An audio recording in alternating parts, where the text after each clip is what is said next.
Hello friends, welcome to my channel. આજે આપણે બનાવીશું એકદમ સોફ્ટ સુખડી, જે મહુડીમાં પ્રસાદ તરીકે મળે છે એ રીતની આજે સુખડી બનાવીશું આપણે। જે તમે મારી ચેનલ પર નવા હોવ તો મારી ચેનલને સબસ્ક્રાઈબ કરજો, જેથી આવનારી નવી વિડીયોની નોટિફિકેશન તમને સૌથી પહેલાં મળી શકે। તો ચાલો આપણે રેસીપી સ્ટાર્ટ કરીશું। તો એકદમ ઇઝી મેઝરમેન્ટ છે। આપણે ઘઉંનો એકદમ ઝીણો જે આપણે રોટલી માટે યુઝ કરીએ છીએ એ લોટ લેવાનો છે। તો 2 કપ લોટ છે, એની સામે 1 કપ ગોળ અને 1 કપ ઘી છે। તો આ માપ માટે તમે તમારા ઘરની કોઈ પણ વાટકી, બાઉલ કે કપને સેટ કરી શકો છો। એકદમ સરળ માપ છે। 2 માપ આપણે ઘઉંનો લોટ અને 1 માપ આપણે ગોળ અને ઘી લેવાનું છે। આપણે પેનને ગરમ કરવા મૂકીશું। સૌથી પહેલાં આપણે ઘી નાખીશું।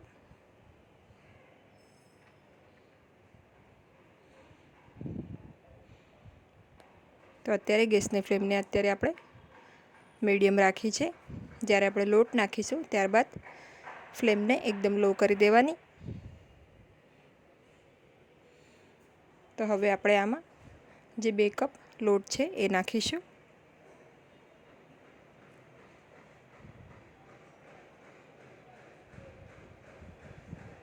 હવે આપણે સારી રીતે લોટને ઘીમાં મિક્સ કરી લઈશું અને ગેસની ફ્લેમને એકદમ લો કરી દઈશું।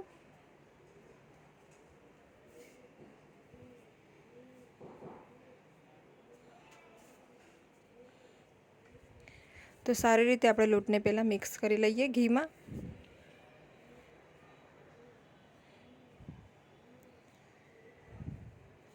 અને હવે આપણે સતત હલાવતા રહીને લોટને શેકી લઈશું। તો લોટને આપણને શેકતા લગભગ 8 થી 10 મિનિટનો સમય લાગે છે, પણ એકદમ લો ફ્લેમ ઉપર જ લોટ શેકવાનો। અને જેમ જેમ લોટ શેકાશે એમ હળવો બનતો જશે તથા એમાંથી એકદમ સરસ સુગંધ પણ આવવા લાગશે અને લોટનો જે કલર છે થોડો ડાર્ક થશે। તો લોટ શેકવાનો ખૂબ જ જરૂરી છે। જો પ્રોપર રીતે લોટ તમે શેકશો તો જ સુખડીનું જે સ્વાદ છે એકદમ સરસ આવશે। તો લોટ શેકવાનો ખૂબ જ મહત્ત્વનું છે, એટલે લોટ શેકતી વખતે ઉતાવળ કરવી નહીં અને એકદમ લો ફ્લેમ ઉપર જ લોટને આપણે શેકવાનો છે એ વાતનું ધ્યાન રાખીશું। તો હવે 8 થી 10 મિનિટ જેટલું મને આ લોટ શેકતા થઈ ગયું છે। હવે આપણે એક થાળીને ઘીથી ગ્રીસ કરીને મૂકીશું। આપણે આ થાળીમાં સુખડી સેટ કરવા માટે મૂકવાની છે। તો તમારે જે પણ થાળી કે પ્લેટ લેવી હોય એની પર આપણે થોડું ઘી લગાડીને ગ્રીસ કરીને સાઈડમાં મૂકીશું। તો હવે આપણો લોટ એકદમ સરસ રીતે શેકાઈ ગયો છે। ગેસની ફ્લેમને અત્યારે આપણે બંધ કરી દઈશું।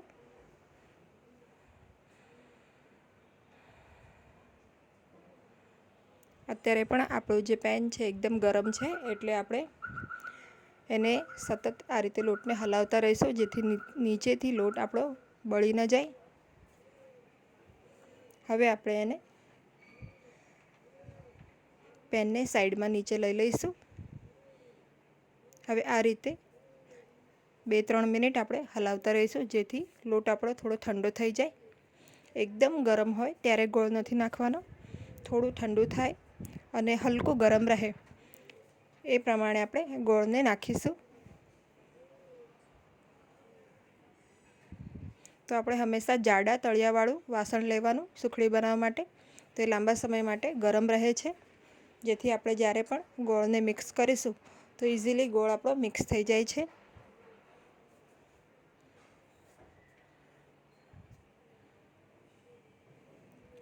તો હવે 2 થી 3 મિનિટ બાદ અહીંયા આપણે ગોળ એડ કરી દઈશું।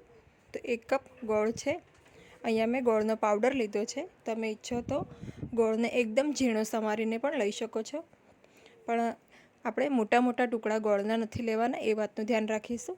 ગોળને હંમેશા ઝીણો જ સુધારવાનો, જેથી લોટમાં એ સરસ રીતે અને ઇઝીલી મિક્સ થઈ જાય।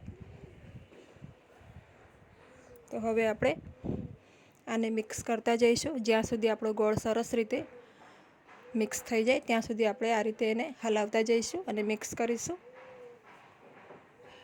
તો જ્યારે તમને મિશ્રણ થોડું ડ્રાય લાગે તો એમાં આપણે 1 થી 2 ટેબલસ્પૂન જેટલું નોર્મલ આપણું જે દૂધ હોય છે એ નાખીશું, જેથી આપણું મિશ્રણ વ્યવસ્થિત થોડું થઈ જાય.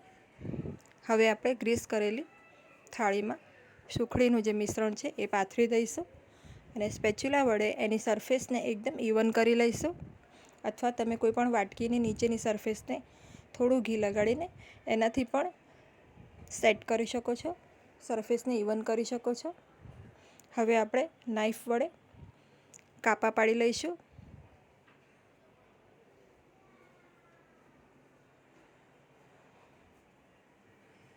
તમે આ સુખડી જાડા લોટમાંથી પણ બનાવી શકો છો, પણ જાડા લોટમાંથી આવું રિઝલ્ટ નહીં આવે, એનો ભૂક્કો થઈ જશે અને સુખડી બરાબર સેટ નહીં થાય. એટલે આપણે ઝીણો લોટ જ લેવાનો.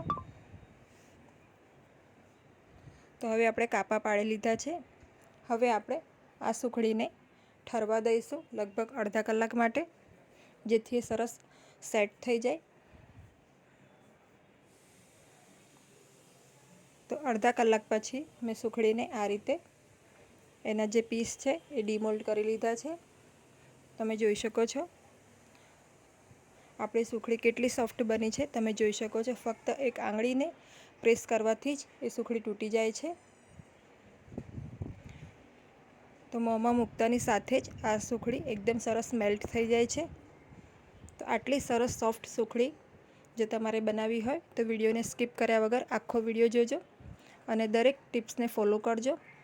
તો જો તમને આજની આ રેસીપી ગમી હોય તો મારી વિડીયોને લાઇક અને શેર કરજો અને મારી ચેનલને સબસ્ક્રાઈબ કરજો. Thanks for watching.